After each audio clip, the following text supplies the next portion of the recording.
শাশুড়ির কবরের সামনে দাঁড়িয়ে এক পুত্রবধূর অভিযোগ। কেমন আছো মা? আমি চাই ওপারে তুমি খুব ভালো থাকো। তুমি নেই আজ ৫ বছর হয়ে গেল। লোকে বলে মৃত মানুষের নামে কোনো অভিযোগ করতে নেই বা মনে আনতে নেই, কিন্তু তোমার প্রতি যে আমার এক আকাশ অভিযোগ জমা, সেগুলো কোথাও প্রকাশ না পেয়ে মনের ভেতরটাই গুমড়ে গুমড়ে মরছে। আজ কিছুটা প্রকাশ করে মনের সেই ভার হালকা করে নিচ্ছি মা। আর সেই অপরাধের জন্য আমায় ক্ষমা করো। জানো মা, তুমি বিনা দোষে ১৭ বয়সী এক কিশোরীর মন ভেঙে দিয়েছ।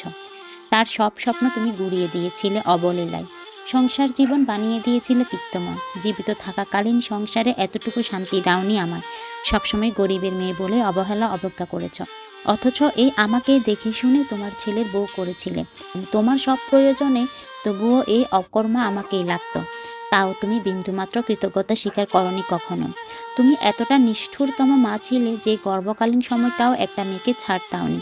আমার গর্ভকালীন সময়টাই তুমি দিয়েছ আমায় বড় এক পাপের সাজা। তুমি তোমার মনের সকল রাগ উকড়ে দিয়েছ, আর তোমার ছেলের ছিল নির্বাক, যা মনে করলে এখনো আমার রুহু কেঁপে ওঠে। হয়তো সেই কালো অতীতের কথা আমি ইহজন্মে ভুলতে পারবো না। জানো মা, আমি সবসময় তোমার ভালোবাসা পাওয়ার জন্য ব্যাকুল হয়ে থাকতাম, কারণ তোমার ভালোবাসা পেলেই বুঝি তোমার ছেলের ভালোবাসা পাবো, এটাই মাথায় ঘুরতো শুধু। কিন্তু হায়, তোমার ভালোবাসা পাওয়া আমার কাছে শিয়ালের আঙ্গুর ফল হয়ে রয়ে গেল। তুমি খুব ভাগ্য করে ছেলে পেয়েছিলে মা। অল্প বয়সী মেয়েও তার মনে জায়গা করতে পারেনি। পাশে তোমার ভালোবাসা যদি কম পড়ে, তাই তো আমিও তাকে আমার স্বামী না বলে তোমার ছেলে বলেই সম্বোধন করলাম। আমি মনে করি সে একটা মেরুদণ্ডহীন কাপুরুষ, যে কারো স্বামী হওয়ার যোগ্যতা রাখে না।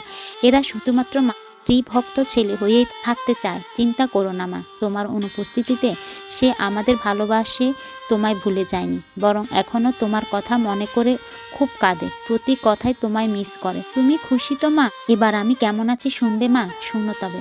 আমি ভালো আছি মা, তুমিহীন আমি ভীষণ ভালো আছি। আমি এও জানি এই কথার পরিপ্রেক্ষিতে আমি সমাজের সবথেকে ঘৃণিত পুত্রবধূ হব। তবুও বলবো, তোমার মৃত্যুর পর থেকে আমি ভীষণ ভালো আছি। তোমার মৃত্যুর কয়দিন পরে আমি জবটা ছেড়ে দিয়েছি। জানো মা, তোমার মৃত্যুর বছরখানেক পরে আমার একটা ছেলে হয়েছে।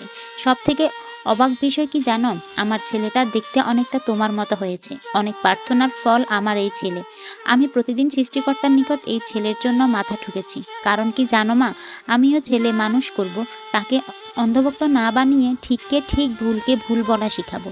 তাকে শুধু ভালো সন্তান নয়, কী করে ভালো স্বামী ও ভালো বন্ধু হতে হয় তাও শিখাবো, যাতে আমার মৃত্যুর পর কারো কাছে আমার নামে কোনো অভিযোগ না থাকে।